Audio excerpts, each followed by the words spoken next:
आपका स्वागत है। बात अब यहाँ पर चीनी की कर लेते हैं। हमारे साथ आइस्टा के चेयरमैन प्रफुल्ल विठलानी जुड़े हैं। प्रफुल्ल जी नमस्कार। जो लेटेस्ट रिपोर्ट आपने जारी करी है उसके हिसाब से चीनी का उत्पादन 3.5% जितना यहाँ पर कम होने की उम्मीद है।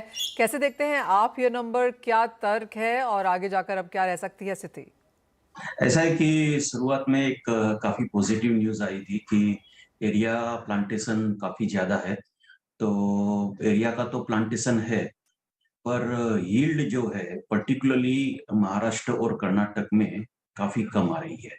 एक दूसरी बात यह है कि जो लास्ट सीजन और ये सीजन में इथेनॉल ब्लेंडिंग की कैपेसिटी बढ़ जाने से गन्ना जो है इथेनॉल में ज्यादा जा रहा है, क्योंकि प्राइम मिनिस्टर ऑफिस का खुद का एक टारगेट है कि अच्छा सा इथेनॉल ज्यादा बने। दूसरी बात यह है कि कहीं लोग मिस गाइड भी हो रहे हैं, क्योंकि शुगर केन की क्रशिंग कैपेसिटी भी लास्ट सीजन से ज्यादा है।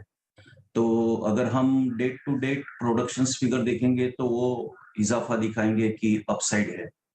पर जिस तरह से हमारे क्रॉप कमेटी के चेयरमैन राहिल शेख और बाकी हम लोग ने जो मीटिंग की थी, तो उस हिसाब से हमें दिख रहा है कि ये 34.5 पे जाएगा, 3.6% डाउन साइड। तो ये तीन चार ये वजह है कि जिसकी वजह से ये हो रहा है। अगर ओके। स्टेट वाइज देखते हैं दूसरी बात, और तो यूपी में शुरुआत में डाउट था कि ईस्ट यूपी में प्रोडक्शन कम होगा। ओके। वैसे यूपी में ओवरऑल प्रोडक्शन सेम या थोड़ा सा ज्यादा होगा, ऑलराइट। मार्जिनल।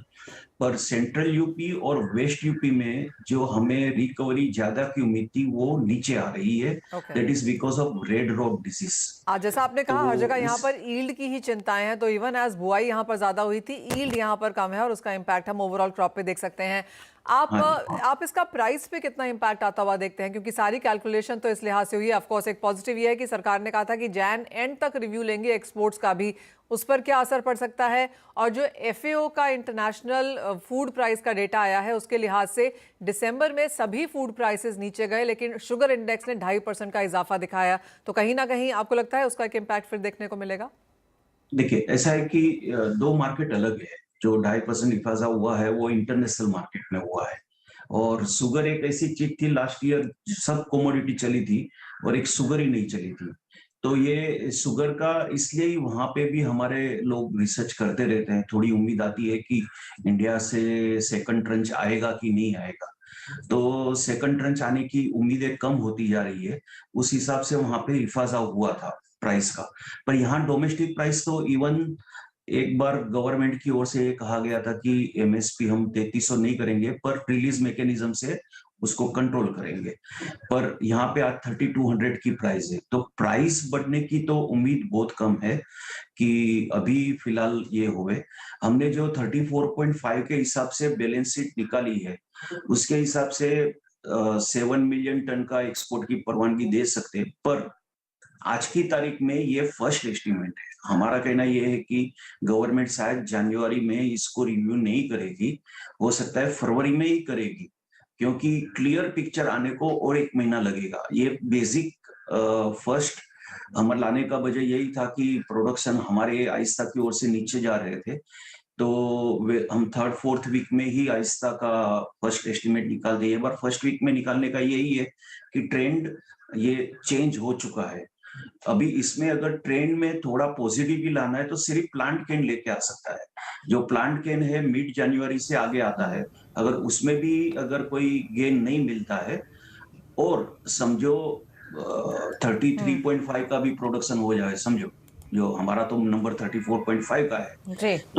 तो भी 6 मिलियन टन एक्सपोर्ट की अवेलेबिलिटी है जो गवर्नमेंट दे चुकी है। तो शायद हो सके कि सेकंड सेकंड इंस्टॉलमेंट नहीं आवे ऐसा।